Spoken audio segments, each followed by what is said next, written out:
we've got this great book. If you guys have looked through it, there are over 250 recipes. This is her 38th book. I did not know that. I don't know how it's possible to write 38 cookbooks. She has been on the Today Show, Rachel Ray, Martha Stewart. I mean, Melissa Clark is really a phenomenon. And in fact, I think Michael Solomonov, our own Philly restaurateur, has said that, I think quite nicely, Melissa Clark has stripped away fussiness and pretension and replaced it with sensibility and flavor. This is food that you will absolutely crave. So tonight, she's also being interviewed by another local superstar, Maureen Fitzgerald, who, if you saw, was just written up with My Daughter's Kitchen in the Philly Inquirer, and she's done some amazing programs with teaching kids to cook. So you are in for a treat tonight. Welcome, everyone. Please welcome our two guests.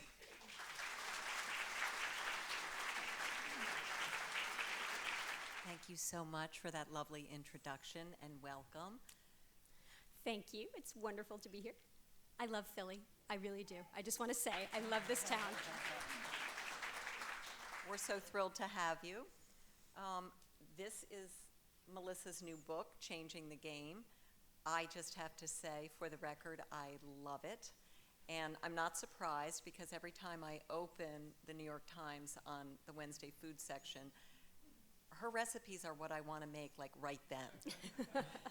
She has this just wonderful quality of being able to put things together and make you want to eat them right then. So we have a few questions that we're going to ask, and you can tell us a little bit about how you do what you do. First of all, your family had a pretty intense relationship with food. Yes. Can you describe for the audience what it was like growing up in the Clark household, and tell us about your vacations and your family's dining out? Yes, I had a pretty crazy food-centric childhood. In fact, I mean, my parents are still living that life right now. I grew up, my parents are psychiatrists, both of them. Just, yes. Yes, I had a lot of therapy, but that's beside the point. But that meant, back in the day, they don't do that so much anymore, but, in the day, psychiatrists took the month of August off. Like, if you had a nervous breakdown in August, you were just screwed, because there was just nowhere to go. So every August, my parents went on vacation, and they took the family to France. And this was in the 80s, and we would house exchange. So the French people would go to Flatbush, Brooklyn in the 80s, and we would go to France. Guess who had the better end of the deal? And okay, just imagine this. So house exchanging, this is before the internet. We would get a book. We would write letters to strangers. There was no Googling. We didn't know what the house looked like. We couldn't Google them to find out if they were axe murderers. It was all trust. And we really had amazing experiences. So we'd go to these little towns in France, and we would cook and we would eat. And that was my dad's dream in life still is to eat in every starred Michelin restaurant in France. So they would knock off a bunch. My sister and I would come to the 1 stars, maybe every once in a while the 2 stars, not the 3 stars. that was grown-up territory.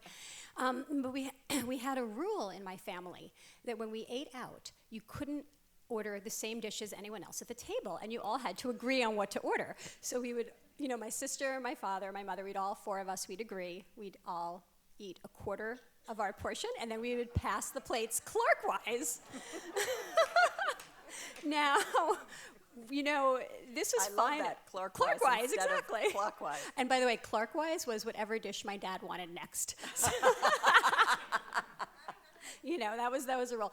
But the waiters in New York, you can get away with this. Nobody really cares. But in France, they would be horrified. You were like, "What are you doing? What do you not like your food? Why are you passing your plates around?"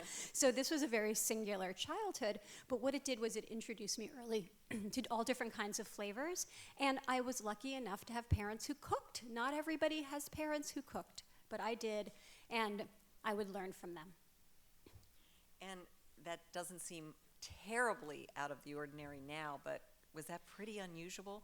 Oh, yeah. For a kid growing up in Brooklyn at that point? Did you have like foie gras in your lunchbox? I actually had a lot of egg salad. So not so much, not but so it was much. unusual. It was, and foodieism is a thing now, and it Right. wasn't that. But that, back then though, my parents came up in so I was from the 80s, or from the 70s is when they really started falling in love with food, and there was Julia Child right there to hold their hand. So They were Julia Child disciples. You know, we ate a lot of fancy French food, and it was great. They would have these dinner parties where everybody would cook, you know, cooperative dinner parties, and everyone would cook something out of Julia Child's book. And I remember as a kid, I mean, a lot of it was just like, oh, I'm not going to eat that.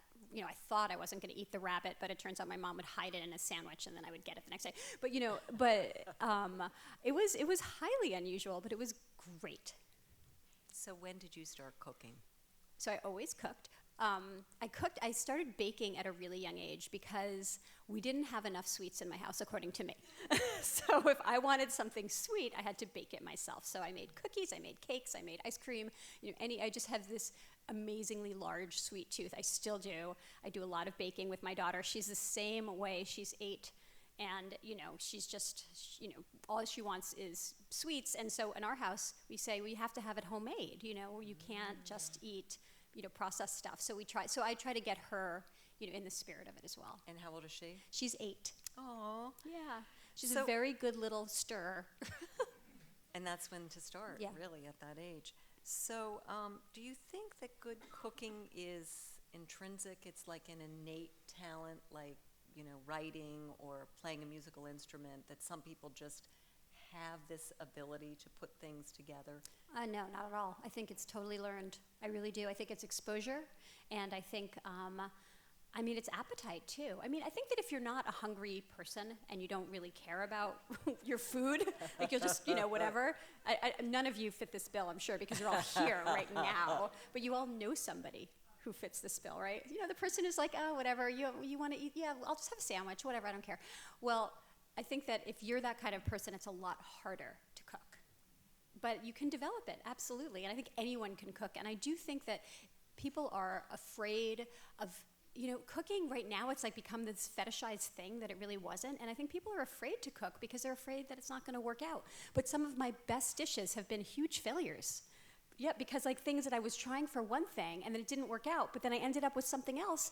And really, if you start with good ingredients and you don't set your house on fire, it's probably going to taste good. So, as we were hearing in the introduction, this is your 38th cookbook. It is. Do you have any idea how many recipes that involves? I have no idea. Someone asked don't me wanna how know. many recipes. I was like, I don't know. I can't count that high. Lots. But you know, it's the economics of writing cookbooks is not so hot. So you got to keep busy. You just got to keep doing it. So people think you have the best job in the world, that, you know, you just have to stay home and cook all day and, you know, come up with these amazing things. But I know it's really a lot of hard work. Can you talk about how you can you walk us through the creative process? How do you develop recipes? How do you come up with these ideas? You know, it's very collaborative. I work with my editors. Well, you know, it depends. You know, on the one hand, when I'm writing for the paper or I'm writing for a cookbook, it's collaborative because I'm working either with an editor or I have a vision. Like for this cookbook for dinner, I had an audience. Like I had a goal. And the goal was that people are overwhelmed by making dinner. It's like this thing that you have to do every single day. And if you're not, you know, it's my job. I'm a professional. I think about what I'm going to eat all day long. I think about it all the time. And if you don't, it can be overwhelming to get out of your rut. You know, it's like, what are you going to make that's new and exciting? And you know, you just come home from work, you're tired. You're not thinking about, oh, is the cilantro going to go nicely with this shrimp or not? You know, but that's what I do. I sit around and think about these things, so you don't necessarily have to unless you want to. And so for this book, the creative process was very much like, I would start with a dish that I wanted to eat for dinner. I mean, it really did start at my family table. And I would make something, and I would absolutely write it down, because a lot of times I don't. I would write it down, and then I would think, how can I make it better? How can I make it more interesting? How can I make this something that people can make easily after work? How can I use fewer dishes? How can I do, you know, like, can I do it in one pan instead of two? Because, you know, I'm obsessed with doing as little cleanup as possible so that, you know, you get to the other part of your evening. I mean, dinner is one wonderful part of your evening, but then there's the rest of it too. So I don't want people to be bogged down. And so that was a particular creative process. But then when I'm working for when I'm writing my column at the Times, so that's one sort of framework, but then I also have what else fits in with the whole section, If David Tanis is going to run a lamb recipe, that means I can't run a lamb recipe for 6 weeks or something, because apparently the Times has so many lamb recipes, it far outstrips people's interest in lamb. So, you have to call it. So I called asparagus this year. I want asparagus. I called it back in February. But so that's another. But that is also very creative, because then it's like, well, what am I left with? What haven't I done before for the paper? What do we need? What fills in the holes? What does my editor think sounds good? So it's very, it's interesting. So each project is its own little world, if that makes sense, creatively. And so do you have like a Google Doc where you guys, you claimed asparagus and then that's off the table for him? How do you keep track? Oh, my editor keeps track. I just have to, send a little plea. So I'm thinking about asparagus right now. In fact, I have to start thinking about later spring, is it, too early to claim, mangoes or whatever? So tell us a typical week in your life. Are you in your kitchen most of the time? Are you in the office? How many days? How does it work? It totally depends on the week. We don't have a test kitchen at the New York Times. You guys don't have a test kitchen either. This is both sad and happy. I get to work at home, which I love. And I think it's also good because I'm working on the same equipment that everyone else is. I don't have fancy, at Bon Appétit, when you go to Condé Nast, they have these really fancy kitchens. And I think, well, people don't have that stuff at home. So working, just in our homes makes me think about what everyone else has in their homes. It's very important. So I work in my kitchen, I'd say, probably I'm cooking 2 to 3 days a week, and I'm in the office 2 to 3 days, depending on how it goes. And then the other day, I'm running around doing Facebook Live, which is the new thing. Everybody wants to. Are you guys doing Facebook Live? Somewhat. Yeah. I'm not myself, guiltily. It's the new thing, or I'm running around talking to chefs or trying to report a story. But my job is very... It's really flexible, which is so nice. I mean, I love reporting. I love talking to chefs. I love getting out into the world and meeting people because I get my ideas that way.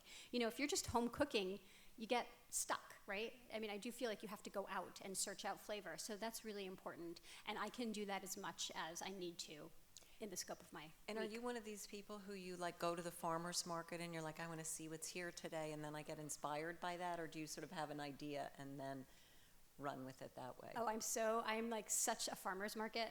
Farmer's market is so important to my week. I can't, if I miss, I'm going to miss the farmer's market because I'm going to DC actually this Saturday, and I'm going to miss the farmer's market, and I'm already oh, I'm going to miss the farmer. No, it's winter. There's nothing there. but what if there is something? What if I'm going to miss? Sometimes this one farmer, the other day, he brought these frozen summer tomatoes, these gorgeous ripe tomatoes. He froze them at the peak of ripeness in the summer, and he brought these frozen tomatoes. That's amazing, right? So I'm going to take those home and make those into a pork and olive stew, and that was really good. And so it's that serendipity. So I do go to the farmer's market. I do get inspired. But in the winter, it's also you need inspiration from other places because the farmer's market doesn't. I mean, here too in Philly, it's not like it changes that much from, say, January to, unfortunately, May. Stuff doesn't really happen until May. But I'm going to go every week and plus I have to talk to the farmers, There's a pickle guy. Oh, we have a shrimp guy. We have a guy who's doing hydroponic shrimp up in New Paltz or something. So this is all very exciting. I like this stuff.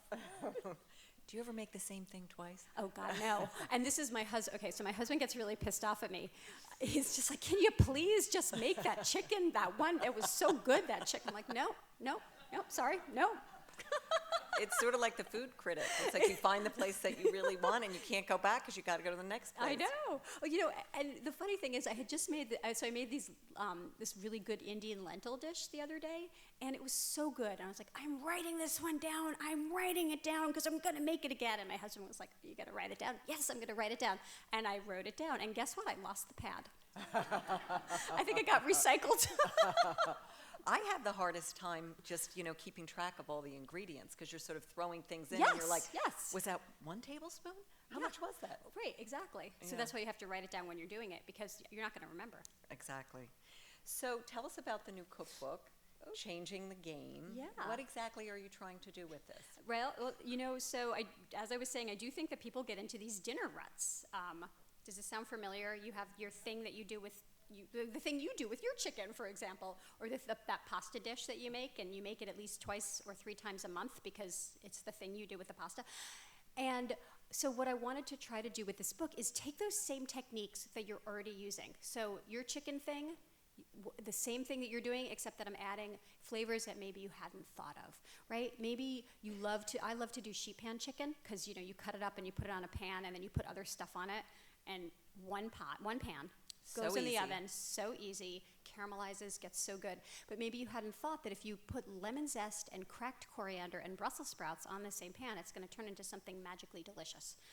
Or maybe, have you ever roasted sausages like on a sheet pan with cauliflower? It's so good, and it's not something that is, it's just not the thing that we necessarily do. So my goal here was to give enough recipes to get you through a year.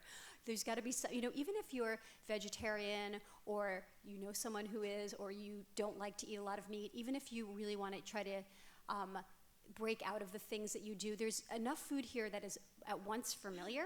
So you've got the chicken, you've got the pasta, you've got the soup, but then you also I have a whole chapter on tofu, and it's delicious. This tofu is really good. Even the seitan recipe is really good, I promise. And then there's a chapter on grains and grain bowls, and there's all kinds of interesting things. So there's enough stuff that's a little bit adventuresome, but enough stuff that's absolutely solid and familiar, but with a little bit of a twist. And all of the techniques are weekday friendly, and that was really important. There's no stretch here technique-wise, except maybe spatchcocking a chicken. Spatchcocking a chicken, yay or nay, people? Yeah, all right, okay, so we're good. My son and his daughter-in-law hosted Thanksgiving and spatchcocked the turkey. Neither one of them had any idea what was involved. Oh my I was God. like, I wish we could have Facebook Live that. And had it come out? It did. It came out really well. That she just didn't have a big enough pan. Oh, did she? Oh, yeah. So it sort of looked like a traditional turkey because it was sort of humped over in the. It was really, really adventurous of them, and I Good thought for it was them. adorable. But it was like, oh boy, this is going to be interesting. Anyway, can you talk about some of the more interesting ingredients that you have suggested to stock the pantry? Things like Asian fish sauce and kimchi, and really just how much our cooking in this country has changed in the last, 10 years, would you say? I know, it's amazing. Our palates, I think our national palates keep expanding, which is amazing, because the more that we can take on, be interested in new flavors, take on new flavors, and then be able to shop for them. And, we can now go to Whole Foods or go to a big market, and we can get Asian fish sauce. We can get kimchi. We could get preserved lemons. We could get za'atar. These are things that before we wouldn't have been able to put into our cooking. And I think that so they're more accessible, and they're so great because you just use a little bit of any of those things I just mentioned. Put them in any dish that you're used to making, and it transforms it, and it's no work. You know why? Because the people who made the condiment or whatever did the work for you. The person who preserved the lemons, the person who made the kimchi, the people who made the fish sauce. And so you're just blessed with a flavor bomb, a few drops here, a little bit there, and it just transforms everything. So I'm a big believer in stocking your pantry, stock your condiments, just get all your ingredients lined up. That stuff also, kimchi doesn't last forever, but za'atar, spice blend with oregano and sesame, that lasts for a year in your cabinet. Or fish sauce will last forever. And so you get this stuff, pomegranate molasses, one of my absolute favorites. You put that in your cabinet, and it lasts, and it's just there. By the way, if you've never done this, next time you make a vinaigrette, take a little bit of pomegranate molasses and just put it right in with the olive oil on your ass. It's so good. It adds sweetness, and it just adds complexity. And how hard is it? It's not zero hard. You just take it and shake some in, and people are going to be like, "Oh my God, you made that?" So do you have a go-to dinner party dish, or is it always different? My poor guests are always guinea pigs. Although, you know what? Although I have to say, I don't think they're poor guests, okay? Can I just say? Every once in a while. Oh, you know what? I have a good trick for you. Okay, so next time you have a dinner party and you mess something up, change the name so that it matches what you did. So, for example, I make a very delicious bitter eggplant salad, because it's supposed to taste that way. Really, it's like, I think managing people's expectations is the most important thing you can do as a cook. But okay, this said, I like to do two things for dinner parties. I like to do some kind of, braise is so great in the winter. You do a braise, you do it ahead, like braised lamb shanks or braised pork butt, and then you can do it ahead. You put it in the fridge, it tastes better, and then you don't have to stress out on the day of your dinner party. So I like to do braises, and in the summer I love to do steak on the grill. But you know what? One of my favorite things, I think people don't do this enough. Duck breasts. Duck breasts are such good party food. It's fancy. It's a little expensive, a little special, and they're so easy to make. If you can make steak, you can make duck breasts. So I've got a couple of recipes in my book. One that has garam masala on it and plums, and it's so good and so easy. And here's another thing about duck breasts for dinner party. You can do them like halfway. You know how so when you do a duck breast, you sear it, you score it, you sear it. So you can do that under the broiler. Take your pan out of your duck breast for your company, just let it hang out, and you can then finish cooking it right before they want you sit down, and it's like 2 extra minutes. It's so fast. People will be so impressed with you. So, just saying. She makes it sound so easy. It's so easy. Duck breasts are they're expensive, but they're so easy. That chicken with grapes, the red and green grapes in this book looks like a real dinner party winner. That is a really good recipe. So here's another, grapes, right? Grapes are not hard to find. Chicken is not hard to find, but when you combine them on a roasting pan, you come up with this amazingly new combination of flavors because people don't roast grapes. They should roast grapes. Roasted grapes are good. A little sherry vinegar for acid so it doesn't get too sweet. It is actually one of my favorite recipes, and the photo is really beautiful. It is. I wanted it to be the cover because it kind of looks like the chicken's going like that. But this looks much more weeknight. And there's also, my daughter's name is Dahlia, and there's a Dahlia on the cover, which I art directed. I was like, can you put a Dahlia in there, please? Very sweet. So I'm very curious about this. I read somewhere, I don't know where, that you learn from the negative comments that you get. And I'm like, what are the negative comments, and what do you learn? Everybody has an idea. Everybody does. And you know what? Sometimes not everything is to everybody's taste, and that is okay. So I don't like those comments where people are just like, I don't like this, it's not for me. My worst comment is, I didn't care for this. I'm like, well, sorry, what can I do? But the comments that I do love are the constructive ones, like, hey, this took me 10 minutes less, or when I made this, I noticed this. When people are actually responding to the or recipe. giving you a shortcut or something that you didn't think of. Oh, and I love to see how people change it too. Like, we get, so at NYT, so the New York Times cooking website, it's like this whole portal. You go in and you get these recipes, and there are tons of comments. And people they almost do it like a diary. They put down, they're like, okay, well, I changed this. I made your chicken with the Brussels sprouts, except I used cauliflower, and instead of lemon, I used orange. And just, amazing things. And people out there are riffing on my recipes, on everybody's recipes, and they're writing it down, and I get a lot of inspiration from that. So if you do that, thank you, and whoever, don't be afraid to leave comments talking about how you've personalized the dish, because it's good for everybody who's reading it. Just be nice. Just be nice. Don't say, I didn't care for it, but that doesn't help anybody. I'm a huge fan. My first question and only question is, what does your food/cooking mean to you, and what do you think it means to others? Oh, that's a really good question. This is what I hope it means for others. I hope that it means that people are cooking. I just want people to cook. That is just, cooking is, I think, one of the most loving things you can do for other people, but also for yourself. Feeding yourself is so important. So if I can get someone, if someone reads one of my recipes and says, oh, I can make that. That doesn't look so hard. And then they make it and they like it. That is so satisfying. That's just what I want to do in life. And then for me, cooking is absolutely the number one way that I show my love to everybody. It's my, I obsess over my daughter's too much. I'm like, what does she like this week? Because she's 8, it changes every 5 minutes. What does she like that week? How can I make it more interesting for her? And I have to lay off a little bit because I don't want her to get a complex. Are you saying you obsess over her lunchbox, or no, just everything? Her lunchbox Okay. is just like, it's 6:30 in the morning. It's it's very simple. Thank you. I'm glad to hear that. Yeah, no, but it's not like I make her fancy meals, but I just am interested in what she thinks of everything, And the same thing with, with my husband and my extended group of friends. I just know that I'm really interested in first of all, cooking something that they'll like, but also then just gathering everybody. It's like when you gather people in your house and you cook for them, it doesn't even matter what you're cooking, and it doesn't even matter if you're like cooking. So, I've had people over many times where we've all ordered in because we're exhausted, but I'll make a salad, and maybe I will have made cookies, or I'll make a dip. Just something simple, and it's just that act of like making even just one thing and having the people over and sharing it. I don't know that there's something more intimate than that. You can go out to a restaurant with someone, but it's just not the same. So it's really important to me to be able to share that, and it's important for me to be able to share it, physically with my friends, but then also with everybody else. Like, okay, go do it, because it's not that hard. And it's a wonderful thing to have everyone tell you how good it is. Yeah, that's great. I hate it when maybe it didn't come out. Like, I also get so I followed your recipe exactly, and it didn't work out. But again, I learn. Thanks for coming to Philly. I love Philly. I have two quickies. One is, I have a pantry that's well stocked, and we have the za'atar, whatever you call it. Yep. The fish sauce and all the stuff.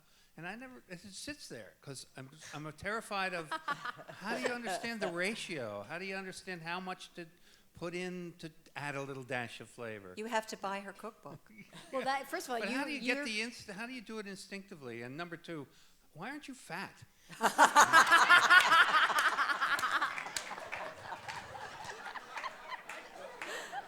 I know, it's annoying, right? I'll tell you why I'm not fat. I go running every single day. So, I'm out there, running. Well, slowly and painfully, but okay, so a dash. Start with a dash. Start with a sprinkle. Don't be afraid to, here's a tip for you. Take off a little bit of what you're making, put it in a separate bowl or a separate place so that you don't mess up your whole dish, right? And add a dribble. You know what I do sometimes? I will, if I'm making like a soup or a stew, I'll take a ladle full and I'll just do it right over the pot. I'll be like, what does this need? Does it need lemon? Does it need lime? Does it need a dash of fish sauce? And then as you start to add things and you taste it, you'll know if it's working or not working, and you won't ruin the pot. But then also you'll start to build up the taste memory of, oh, okay, so when it tastes like this, it needs this, and for your palate, because everyone is also different in what they want. So I would say start with just a little bit and start separate from the rest of the food, and then you won't be so afraid. Then you'll just be like, oh, I got this. Thank you. I want to join your fans who look forward to Wednesday in the New York Times food section, and especially the videos on the New York Times apps. So my question is, it's entertainment, and I feel like you're my friend, but they generally end with you taking a taste, and there's all this food there. So what happens when the camera goes off? I'll tell you what happens. The crew dives in and eats everything, and it's gone in 2 seconds. Every once in a while, I'll have to call something. I'll be like, okay, that chicken thigh is for my husband. Don't you dare. Like putting it aside. But no, the crew is, it's really funny because, when I'm cooking for my videos, so we shoot 4 of them in a day. We shoot them at my house. And like I said, I just feeding people is the most important part of the day. I don't care. I care about making the videos, but really I care that the crew gets a really good lunch. So, it's like everything is geared toward that. So we make sure that, not only is there enough of everything I'm making that everyone can eat some of it, then we also call in and we order in a really good lunch. It's just, it's the thing, and I just have to feed people, and I have to make sure that I feed people well. So everyone's sort of like, okay, and people walk out of my shoots with bags, the bags of food. That's a really nice shoot. It's good. It's good. We work hard. It's a long day. Hi. Do you travel much to develop ethnic cuisine? Not as much as I would like to. I used to travel a lot before I had my daughter. I would travel 6 times a year, and I would go pretty much wherever I could. I'd try to report stories in far places, and I'm a food reporter, so I would eat and eat and eat, and that was great. It was so good because there's nothing like going to a place to learn about the food. I don't do that as much anymore, just because I like being home. I like my family, and I feel like it's such a short time. She's 8. I've got 10 more years. So, but every time I do go away, I'm trying for maximum just sort of maximum self-education, because I know that I'm not going to learn unless I go. However, that said, I am also trying to take advantage of, there's so many amazing cooks from all over the world in New York, in Philly, right, in DC, and I try to get there and I try to have a little kitchen tutorial so I can, if I can get an excuse to write an article about a chef who's doing something interesting, I will. And then I take that information and it's, sits in there until all of a sudden it will show up, on the dinner table. This isn't a question, but I thought you'd find it interesting that I saw a spatchcocked chicken today at Trader Joe's. Oh my gosh, already spatchcocked? Yep. Whoa, okay. That's amazing. I am so happy to hear that. Thank you. You knew I would be. I was wondering what your advice is for cooking for children, particularly super young ones, and hoping they're going to grow up and really like food. Oh my God, I so gave that up. So I had all these ideas when my daughter was really young of okay, I'm going to eat, I'm going to get, I'm just going to make, she's just going to eat what we're going to eat. That whole thing, she's just going to, that just went to hell so fast. It's really hard because they're their own little people and they just have their whole ideas. And I don't understand how she still doesn't like avocado. It is completely, but yet I respect it. I'm okay. So I think the biggest advice is just cook as much as you can at home and make the kitchen a joyful place, and I think that will encourage her to. I think that people who are really picky eaters, they didn't have the opportunity. And believe me, this is just a gross generalization. But I think that if you can enjoy the process of cooking and the process of eating together, or even process of eating alone, you don't have to be with other people. You just have to carve out family time or time for yourself and make it a really precious moment.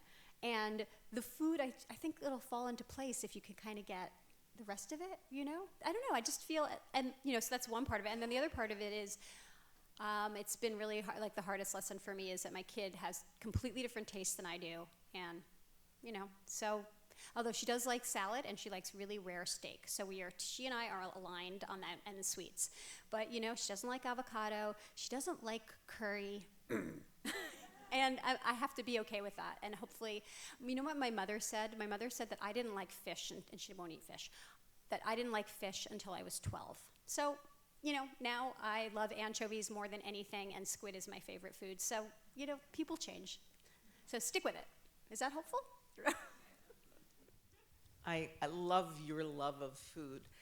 So I have one comment maybe and one question. Our Thanksgiving dinners have been interesting recently. My son has celiac disease, my niece is vegan. There's somebody else vegetarian. I have a friend who cannot go near any kind of peppers.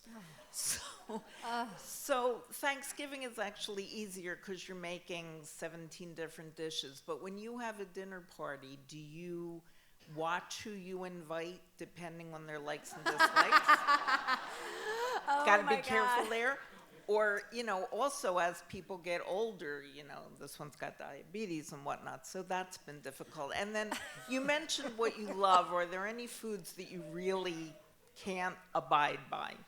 Yes, I hate sunchokes. I hate them so much. Sunchokes, also called Jerusalem artichokes, they make me really sick. And once I went to a dinner party, and my friend made beef short ribs, yum, served with fried sunchokes and mashed sunchokes, and that was the dinner. So all I ate was short ribs, and I didn't eat any of the side dishes. Everyone else ended up sick except for me. Because sunchokes have this thing in them called inulin that healthy people can eat a lot of them, but if you eat too many, even, But if you are sensitive to inulin, let's just say, I stay away from it. But about everything else, I eat everything else. That's it. It's pretty easy to avoid. But about the dietary restrictions, that's a real thing now. And, it's so different from when I was growing up. Being who I am, I very much want to make sure that there is at least one delicious thing for everybody at the table to eat. I won't change the guest list because it's so hard to get the right balance of people and getting people, when they're free, and the conversation is so important. so that kind of, the guest list is, and setting up the dinner table and trying to make it a really nice atmosphere is sort of the number one priority for a dinner party. And then the food, there's usually something that everybody can eat. Most people can eat a really delicious salad, right? So, and I love salads so much with roasted vegetables, and you make the best dressing, and you put mustard and garlic in it, unless they can't eat garlic, and maybe no peppers. But so there's always, I think that if you have interesting enough vegetables and you have a lot of them and you've really lovingly prepared them, that goes a long way. And then the people who can't eat the meat or the people who can't eat the gluten, you just keep it separate. But it's hard. It is much harder, I think, now to have a dinner party than it was for my parents, even though they were doing Julia Child stuff before the food processor. But even so, I still think for us, balancing all that stuff. And then another thing, people's dietary stuff changes. The people who you thought ate one way, and then they come, and then all of a sudden they're like, oh yeah, actually we're not eating, we're paleo now. So I try to be very respectful, but I always ask ahead of time if there are dietary restrictions, so I know. And I do think that if you do have a dietary restriction, it is much more polite to tell your host ahead of time, even if they don't ask. That's just my own personal opinion, being the host often, is that I'd rather know so I can take care of you. I'm an artist, and when I'm in the studio a lot, I don't cook as much, but when I'm not in the studio, I'm obsessed with cooking. And I'm wondering if you could talk about the creative process that you must feel as you're cooking and as you're creating. I always want to cook. It's very rare that I don't want to cook. If I don't want to cook, something's wrong. And then my husband gets really worried. If those nights are, we all have them where we just curl up into a little ball on the couch. And when that happens to me and I don't want to cook, we'll order in, and he'll bring me a blanket and put it over me. I'll have to go through whatever I go through. So I always want to cook, but sometimes when I say I don't ever make the same thing twice, that's mostly true, but there's sometimes I'll make myself dinner, especially when I'm by myself, and it's really simple. It'll be avocado toast, or it'll be toast with butter and anchovies, which is one of my favorite eat-alone meals. And so it's not always, I'm always cooking something, but I'm not necessarily always creating something new. When I say don't make the same thing twice, it's because I'm not writing it down, and I'll do it a little differently. One day I'll do the butter with the anchovies, and I'll put Parmesan on it too, or something. I'll change it up a little bit just to see if I like it better that way. But when I am in the creative zone, and I know as an artist you can understand, you'll be in the zone of okay, I have this idea. I have a vision, and then I have to go and, then I have to go and I have to buy the veal chops, and I have to find the peas and whatever it is, I have to execute that vision. But what's interesting is, so my creative process works like this often. So if I'm gonna make dinner, I'll get this idea, veal chops with pancetta and peas, and I'll email my husband, who works upstairs and I'm downstairs, but yet I will email him, what do you think of pancetta and veal and peas for dinner? And he'll send me an email saying, great.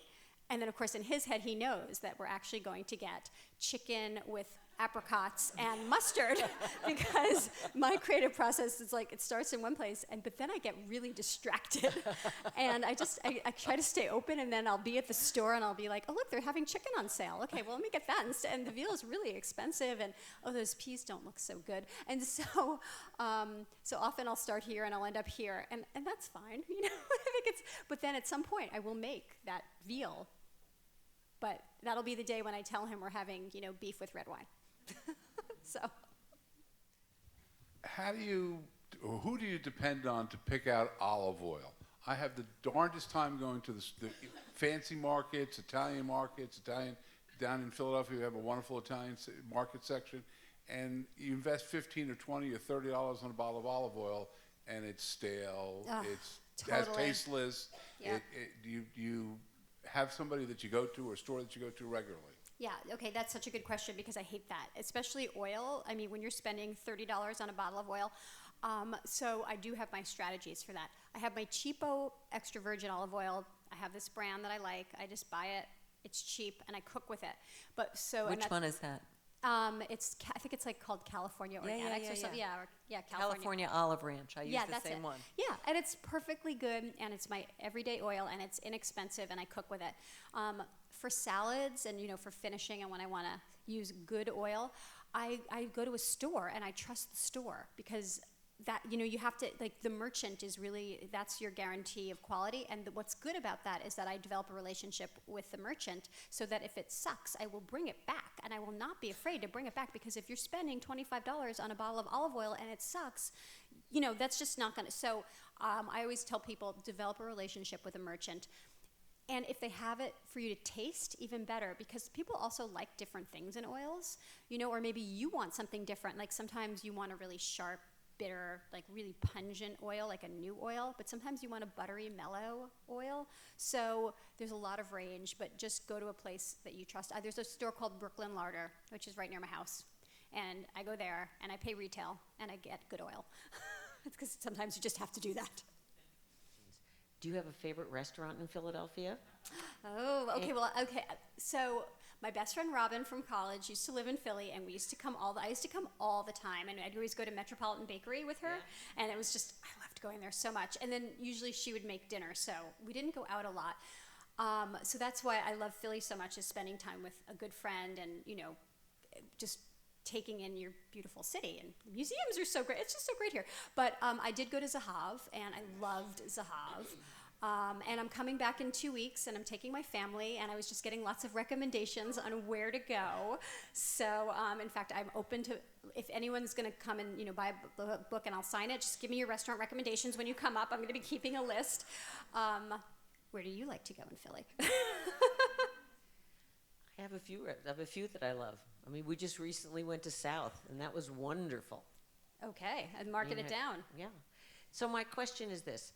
In a test kitchen, as many places seem to have, they do a recipe over and over. Since you're cooking in your home and you don't have that same kind of situation, do you cook the rest? When you create a recipe, do you make it more than once before you decide to put it into the book, or do you like it, write it, that's it? No, I have a long testing process, actually. That's a really good question. So I'll make the recipe once, and I'll write it down. Usually what happens is I'll just be making something for dinner, like, pancetta, peas, and veal, whatever. I'll just cook. And then I'll say, oh, that was really good. What did I do? I don't remember what I did. So then, but I'll write down what I think I did, and then from that point, I'll retest that myself, and I'll make adjustments, and I will write it down because I'm working. I'm not just cooking, I'm working. I write it all down, and then I give that version to a recipe tester who comes to my house, and then she tests it, and then we go over together, and then often I'll give it to her to take home to her house so that we're trying it in different spaces with different equipment. So a recipe gets tested minimum of twice, at least once by me and at least once by another person, and that's if it starts out good. I mean, sometimes I'll have an idea, like, okay, so I did these banana bars. I had this idea of a banana blondie with chocolate in it. And I just, again, this vision, banana blondie with chocolate, but that was such a hard recipe. Oh my God. I had to make that thing like 20 times. So then there's the recipes and I wouldn't let it go. My husband was like, stop with this recipe. It's not working. Give it up. No, it will work. And it's actually online at the Times at NYT Cooking. You can find it, and it's really good, but it took a long time to get there. I was wondering about the writing. We've been talking about the cooking so much, and I was just wondering how collaborative your writing process is, and if you could describe what you go through both at the Times and the columns and also the book. Yeah, I started out wanting to be a writer. I was always a person who loved to eat, but my first love was writing. I thought I was going to be a novelist. I do have a novel, under the bed, so to speak. So writing, I have an MFA. I went to graduate school for writing. So writing was really my first love. When I was a kid, I was like, making lemon tarts with my mom, but I was also writing stories. But food has always been my metaphor. Food is the way I see the world. It's my lens. And so it just became clear that I needed to be writing about it. And my writing isn't really that collaborative. I mean, I have an editor. I have an amazing editor both at my New York Times job. She's fantastic, Emily Weinstein. And then I have an editor, Doris Cooper, at Clarkson Potter, my publisher. And they're both, but I do all the, it's all the angst of writing, and I do it and I, stew over it.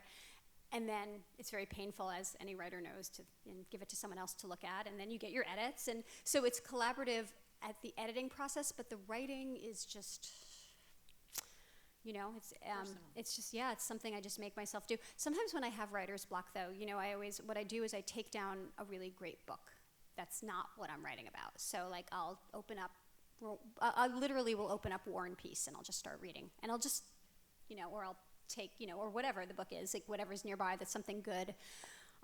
Edith Wharton is good for me for a little, you know, like, you just take a book and I start reading, and that just somehow, it makes it seem possible, even though these books are so impossible, but yet, you know, I get words on paper, I can do this.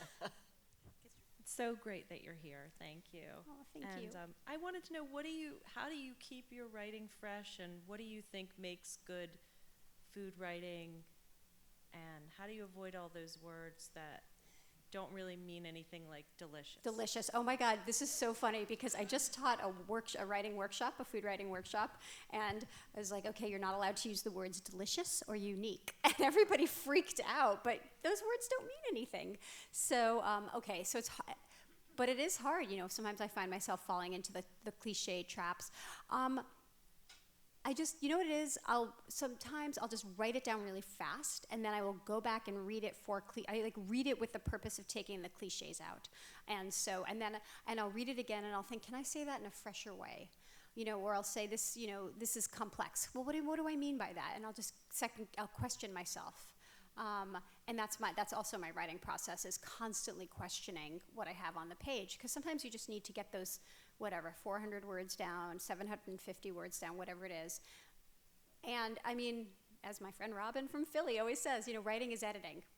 That's what you do as a writer, is you self-edit constantly, rewrite. Hi. Invariably at one of these events, we always ask, like, you know, what authors do you read? Well, so my question is, well, two kind of, but any particular cookbook authors that you enjoy, you know, browsing through or reading? And the second question is also, years ago, Amanda Hesser was here, and she had a beautiful book of her travel to France, and it was memoir and cookbook. Have you published anything like that, or would you consider publishing, you know, like a food writing, your relationship, travels, and recipes? Well, as a matter of fact, that is my next book that I'm working on. So, you know, I always said, personally, I have tried to write memoir in the past, and I haven't been able to do it successfully. And I always said, well, when I get to be 40, I'm going to write memoir. And that was always like, okay, when I'm 40. So then I got to be 40. I was like, not quite yet. And then I was 41, and let's just say eventually now I'm like, okay, I think I can do this. I think that, you know, for me, memoir, I mean, and not to say that you can't write memoir when you're younger, because you definitely can, but personally, I needed some perspective and some distance. So I do feel like at this point in my life, I can look at the past, you know, sort of straight on, and I can laugh about it because, you know, that's part of what my sense of humor in my writing is really important. I mean, food is very serious for me, but it's also extremely funny because we're humans and we're funny and we eat, and so that just needs to be part of my memoir, and perspective is important. So I'm writing a book right now about my travels through France with my family, and there's a lot of food in it because there was a lot of food in that experience. There's a lot of recipes, but there's also, you know, there's having a family and writing about your family and writing about your sibling relationships, and all that stuff is really hard, and I do feel like I want to do it lightly, and I want to do it in the right way, and I think I am grown up enough to do that now, and I'm trying it. So, you know, hopefully in a couple of years you will see that book, and it's going to be a hard one, but I think it's going to be a good one. So thanks. Oh, and then you were asking me who I like to read, cookbook writers. Okay, so another woman had just asked about me traveling to different places to learn about different cuisines, and when I can't do that as much now. I'm not doing that as much now, but what I'm doing is reading cookbooks from places where I haven't been and trying to learn fluency in other cuisines, or at least proficiency in other cuisines. Like, how does Korean food work? How do they build their flavors? What's the national, like, what makes kimchi taste just like it does? So I'll read, there's a lot of cookbooks actually recently out about Korean food, so I will read those, and I will try to immerse myself in that moment. Or maybe I'm really thinking about Indian food, and so I'll go back and I'll read, Julie Sani was a cookbook writer from the 80s when I was growing up, and she was very important to me, and Mata Jaffrey. And then I'll read some of the newer books too, and I'll try to gain fluency in those flavors, or at least, try to put them together. Because I think that's important when you're creating something. Chefs will often say, what grows together goes together. But you have to know what grows together. Like, you have to learn about that. So you really need to learn, like, well, why are they putting these things together? Oh, I see, because they're all grown in the same place, or they contribute in this particular way. And so that's what when I'm looking at cookbooks, I'll generally kind of focus in on, on a type of cuisine, and I'll go deep. So right now, Korean is what I'm thinking about. I have a couple of questions. You talk about not making the same thing twice, but what are some of your kitchen staple utensils or tools that you always use? Okay, sheet pan. Sheet pan, sheet pan, sheet pan. Everybody, if you don't have a sheet pan, go buy a sheet pan. And then if you have one, go buy two. And if you have two, get three. Because really, you're going to use them all the time. I love my microplane. Everybody loves they're just my grater. Do you know that you can do your ginger and your garlic on your microplane? You don't even need to, it's the best, right? You don't need a garlic press. So those are two things that I couldn't live without. Everyone's going to tell you need a really good knife, but you also need a really good pair of kitchen shears. Kitchen shears, you can spatchcock your chickens with them. You can mince your herbs with them right over the bowl. You can take your can of tomatoes, and you can just go, I like plum tomatoes. I like my tomato sauce to have texture, so I don't use crushed tomatoes. I use whole plum tomatoes. And you just take your kitchen shears right in the can, snip, snip, snip, snip, snip. So much easier than trying to chop them. So I would say those three things, if you don't have good versions of them, it's worth investing. And my second question is, all these delicious flavors and everything, and not wanting things to taste unique and delicious, but do you at all try to think through a nutritional lens and, creating healthy food, especially with a child growing? Well, okay, that's an interesting question, because I do, but the way I think about food and nutrition is different from, it's not medicalized. I really believe, I have a system of belief around this. I believe that eating whole foods that are as close to being in their natural state as possible is the best thing for you. So I don't worry about things like fat, but I worry about what kind of fat. And I'm always thinking about, trying to eat more vegetables and more grains, and I want those vegetables to be, I like to go to the farmer's market. I like to get my dirty potatoes and my kind of bruised garlic, because I know the guy who grew it. Like, that connection is really important. I do believe that those foods are healthier. Now, there's a lot of different ways to think about health. So this is my particular way. So when you ask if I think about it, yes, but I don't know that people would look at my recipes and say, oh, that's healthy. Do you know what I mean? But that's how I think about it, if that makes sense. No one's going to my recipes for low fat, no. And you're not counting calories. No, I'm not. But I am. But I'm thinking about, like, I got to eat more vegetables, and I have to. I try to eat more vegetables. I try to eat fruit every day, like just little things like that to, maintain balance. They actually are pretty healthy, the recipes in this book. Yeah, and okay, here's a secret to not just my recipes, but to all recipes. Just take some of the fat out. It's fine. If that worries, some people, if they're worried about that. And just be careful about the fats. I really do believe that good fats, olive oil and butter, but grass-fed butter. Think about, try to get really good versions, good steak, grass-fed steak, things like that. I think taste better, and I think they're better for you, whether I'm right or not. So first off, you're welcome to come to mine for dinner when you come back to Philly. Aw, thank you. But my kids and I love every week, they're 10 and 13, and we say, what's Melissa doing this week? And we watch your video. And so I wonder if you've ever had great kid commentary on any of your cooking that you could share. Kids, I love kids. It's really funny. Maybe because I'm a mom, I connect with kids really well, which is amazing, because I want kids, once you get kids cooking, that lasts for their whole lives. So that is my extra, as Maureen knows, it's you start them young, get them cooking, and then you're going to make such a big difference in not just their health, but also their self-esteem. It's really satisfying to be able to cook something. So kids' comments to me are actually kind of more important than grown-up comments. Like I really listen to what the kids say. I mean, except for the ones that go, I don't care for it. But as a kid, they're like, this sucks. Like, but when kids are interested in something, and when they're like, oh, why do you do this, or how does it, or how does this work? I am so there, and I really love that. I'm connecting. It's like the next generation of people.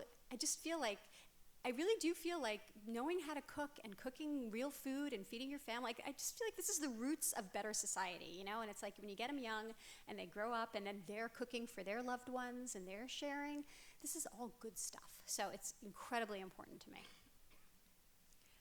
Thank you so much. That's all the time we have.